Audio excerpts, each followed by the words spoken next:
Who does obesity affect? According to the World Health Organization's website, the statistics for the US are as follows. In 2016, 39% of adults aged 18 and over, with 39% of that population being men and 40% being women, were overweight. The worldwide prevalence of obesity nearly tripled between 1975 to 2016. So it's not just a problem the United States is suffering from. Worldwide, this is an issue.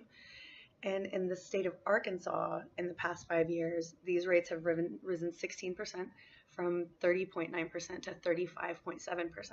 So it's startling, especially with the amount of information that we have available to us now, that the rates are still increasing. Behavioral and environmental factors. I lost my place in my notes, I'm sorry. Okay, so how do these behavioral and environmental factors contribute to obesity as a health issue? Because food is such an integral and necessary part of not only our existence as humans, we need food to survive, but also our human experience. Again, back to we celebrate with food. We bond over food. You make a new friend on the playground because you share your M&Ms. Food is something that can be used as a tool in so many different social situations that it does shape our behavior, and it shapes the environment and the way that we view our environment. We celebrate with big meals. We overeat habitually because it's fun. There's jokes about Louis C.K. I don't stop when I'm full. I stop when I hate myself, and that's socially acceptable. And it's going to be a lot harder than just to say, hey, you're getting sick, because you have to address the social context as well. So to retrain entire cultures, it's going to take a while. And let's see. So food deserts also are obviously a concern, a major concern, because again, if that's the only food you have access to, you don't have a car, or you do have a car but you can't afford gas, or you do have a car but you don't want to drive 40 miles to have access to better health options. That's a problem, and that's something that actually is being addressed, and I talk about that a little bit more in the next section. Economical, political, and ethical issues.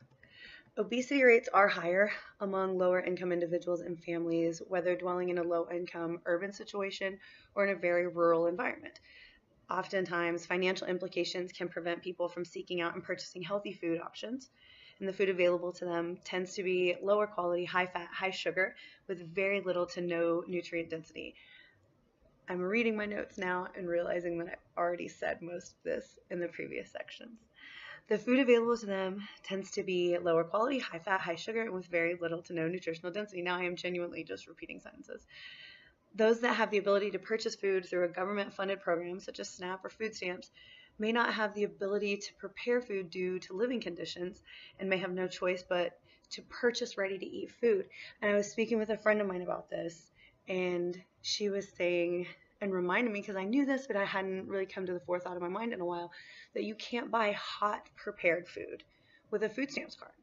You can't buy a rotisserie chicken. You can buy a box of frozen corn dogs and cookies and chips and those other really easy grab and go type of foods. And she was even mentioning the homeless population and the obesity rates in the homeless population, which I didn't research, so I'm not going to give statistics, but that those individuals, they don't have stoves. They can't take something and go prepare it and make a healthy meal.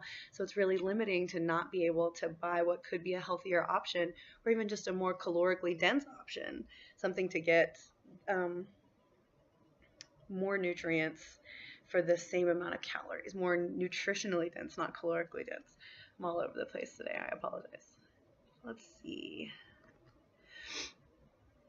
Rotisserie chicken, but even if the food is available, the food stamp program doesn't allow ready-to-eat foods to be purchased on the EBT system. This was exciting. I thought this was kind of the silver lining to the whole thing. CNN Business reported on December 6th, so just here very recently, that they are adding 125 healthy options to their selections in response to customer feedback. That's awesome. They were getting feedback continuously that you're the only place within a reasonable distance to us, and all you have is Vienna sausages and microwave dinners, if that. So in response to that, they're expanding their selections. And I initially was like, yes, that's awesome, because I remember living in the middle of nowhere and that was the store that we went to, unless we were going big shopping 35 minutes away at a Walmart. So to have that company step up and say, hey, we heard you and we understand that you need better options. It is important to note, though, that it's not just Dollar General trying to do the ethical thing and offer food selections that won't add to the obesity issues, because there's also financial and policy implications as well.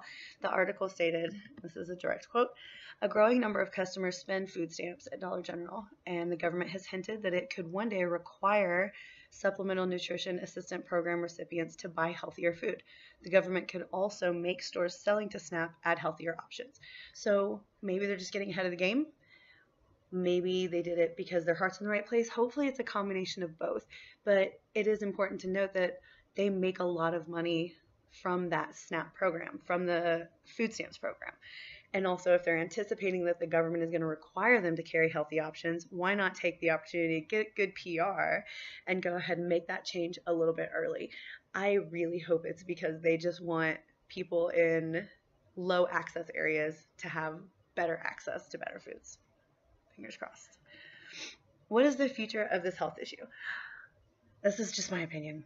I would hope that the general population could continue to be educated and that generationally incremental change could start happening. Again, because the cultural implications of food are so strong, it's going to take a long time. We're going to have to teach our children to make better choices so that hopefully they see what we were doing wrong and continue to make better choices and pass that on. I think that where the government can only do so much to try and prevent the onset of obesity, if as a country we could culturally embrace education, availability of better food choices, and some gentle policy change in regards to what EBT does not allow the purchase of, the prevalence of obesity truly could decrease. Man, I hope so. What is currently being done to address the situation? The CDC outlined a number of initiatives that are in play right now across the United States. Early care and education, salad bars in schools, healthy eating environments, healthy food environments, including farmers markets, which farmers markets are great. They not only benefit the local farmers, the local growing community, they also add that community environment, which I think is going to be integral to make real changes stick. It has to be something that people are doing together and not just, well, my house eats well. We need to mix it up, get to know each other, and to keep the education in a broad sense rather than an individual basis. It's going to have a lot bigger impact, in my opinion. My favorite is just physical activity in a community environment and community strategies. There's another one outlined by the CDC, and I think Northwest Arkansas is really good about it. We have a lot of really good running trails, community centers, parks, and having lived in an environment where that wasn't the case, I really, really appreciate it. And I know that sometimes maybe the availability of space will deter from that, but I hope that changes can continue to be made and that obesity is not only less costly for us as a country, but also for us socially and personally, that we don't have low self-esteem and we are able to address it. Thank you.